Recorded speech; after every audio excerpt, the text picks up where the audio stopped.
and welcome back to my YouTube channel. My name is Lily Lutuli, aka Miss and Now Starling. Thank you so much for tuning in and welcome to the second episode of All Things Wellness. This is another Infosol production. Today we're going to be talking a little bit about relationships because I personally I want to find out more. So we're going to have a very special guest today, someone who I love deeply. So please put your hands together for Taz. Okay. Hi Taz. Hello. How are you? I'm fine. How are you? Oh, wonderful. Guys, this is my sister. So I just love her story, and she's not only my sister, but she's my friend, she's my advisor, and I look up to her, for a lot of things, and I feel like she is having the time of her life in her relationship right now. So I have a lot of questions. I have a lot of questions.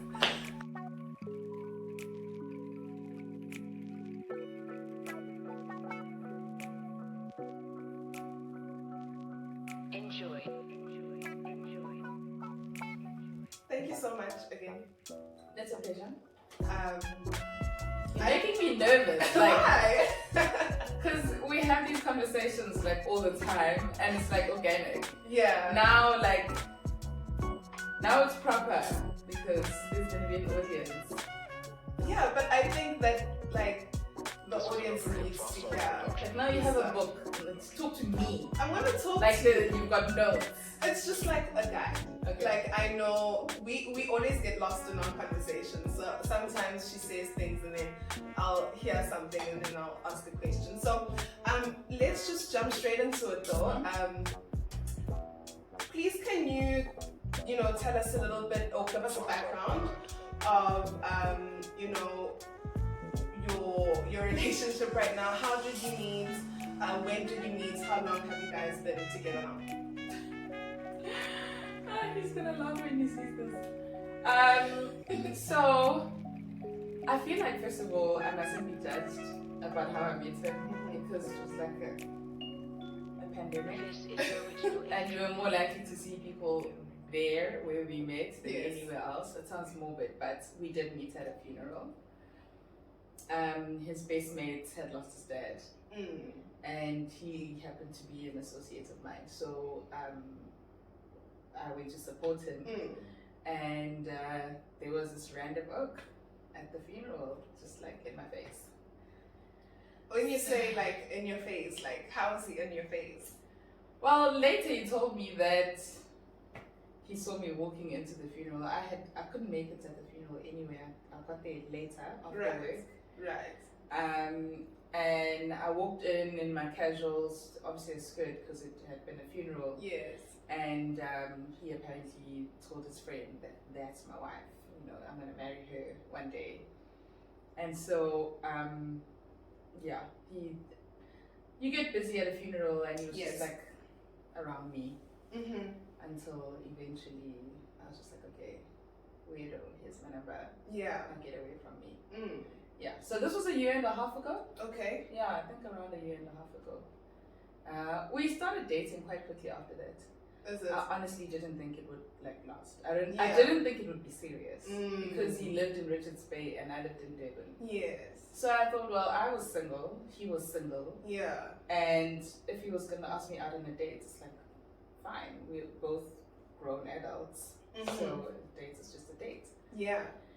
And he was very serious. Okay. You see, perfect. Perfect. This is gonna lead me to my next question. What did he do to show you that he's serious? Well, on the date, our first date, Right. which happened quite quickly after we met. I think we met on a Thursday, we were on the date on a Sunday that same week. So, is this personally, I feel like this was a love at first sight situation. Like, I think it was love at first sight for him, but for mm. me, it was just like, Yeah. who's this? Whatever. Like, my mind really honestly wasn't there. Yeah. I was single after a relationship that had ended a while before, and I was Right. actually by the time I met him, I was very content as a single woman. Love it for you. Yeah, I was very content. I was looking for a house. Yeah. You know, I'd spoken to mom, just like, you know what, I'm gonna look for a house for Note and myself, and we're gonna just like do our thing. So I love that. But he was so serious that I think the year ended. We had our full year long distance. Yes. And he probably skipped a weekend, maybe 3 or 4 times in the full year. Every other weekend, he came home to see me. Every single weekend. And when he could, he came during the week. And when he did come, like I remember, some of the most special mornings was... Why am I getting emotional about that? It's so stupid. No, that's so... But he had to start work at like 8 in the morning, if not earlier.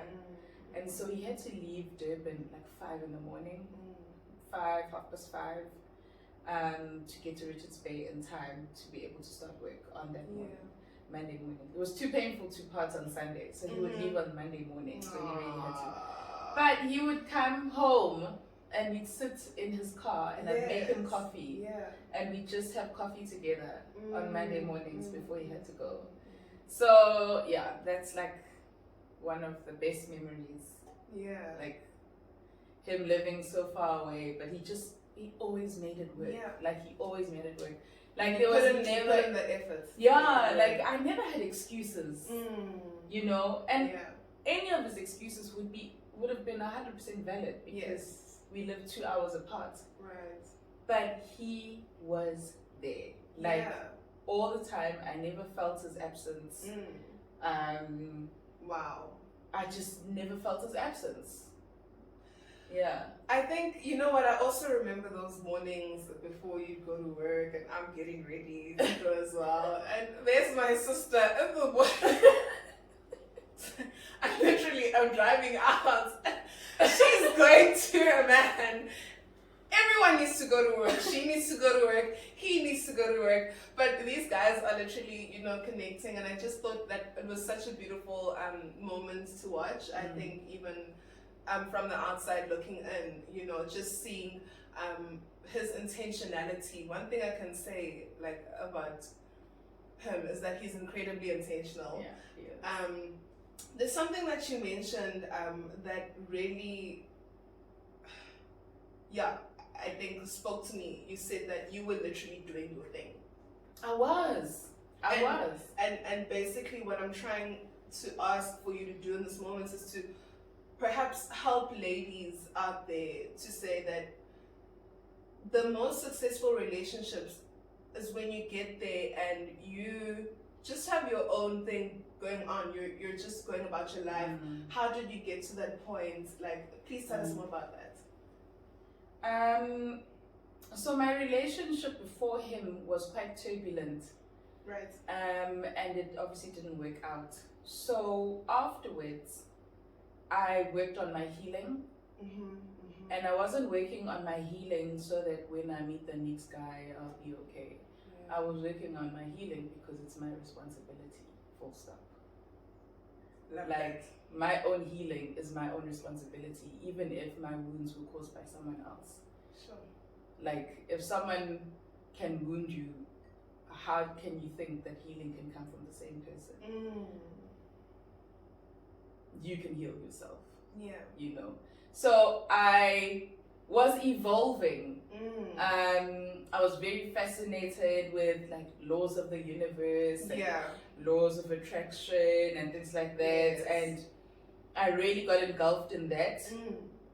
And then I had, you know, my star people that I used to follow and watch on YouTube and all of that. People that just spoke life and spoke truth. Can you name drop just a little bit? Okay, one was very dramatic. but like she did a lot of work and she helped me a lot. It was Yanda Vincent. Okay. Yanda Fix My Life. Yes. Those shows, I used to watch like her interacting with those people. Okay. And I would see some things like toxic traits and whatever that I could identify in myself.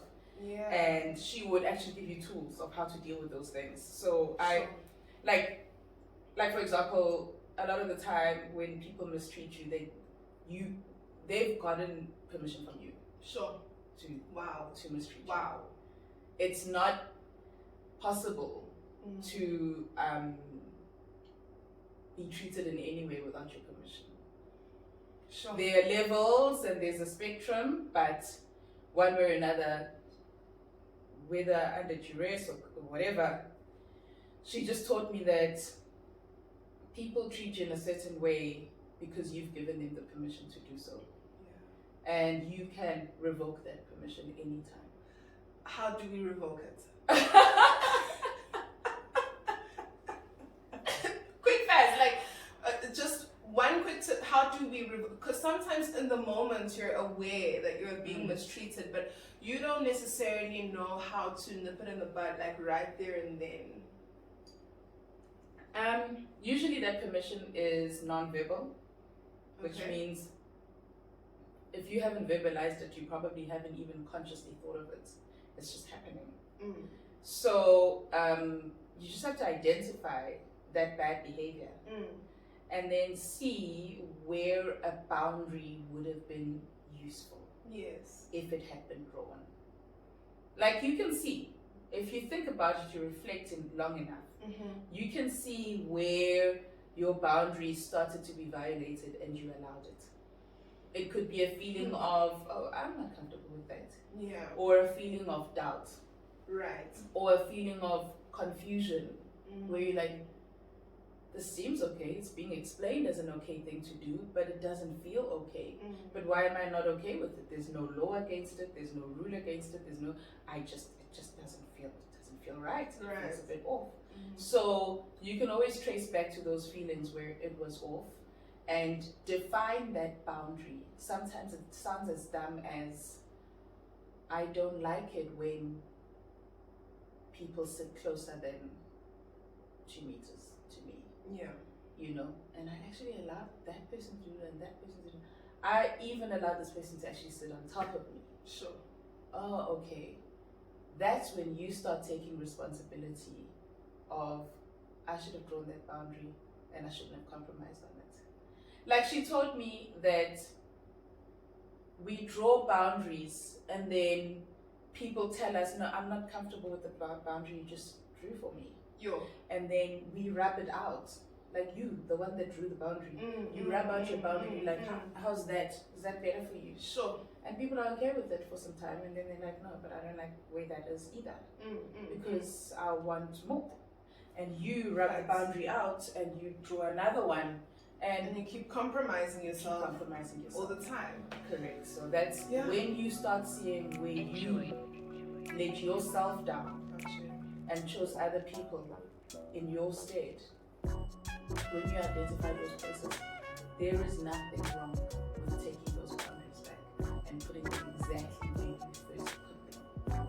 I love it. I feel like she's probably gonna come back again at the next stage, and we'll get into other things because there's so much that it's not even only about relationships, like I said, that you can get from a time. So let's maybe kind of take it back to the relationship.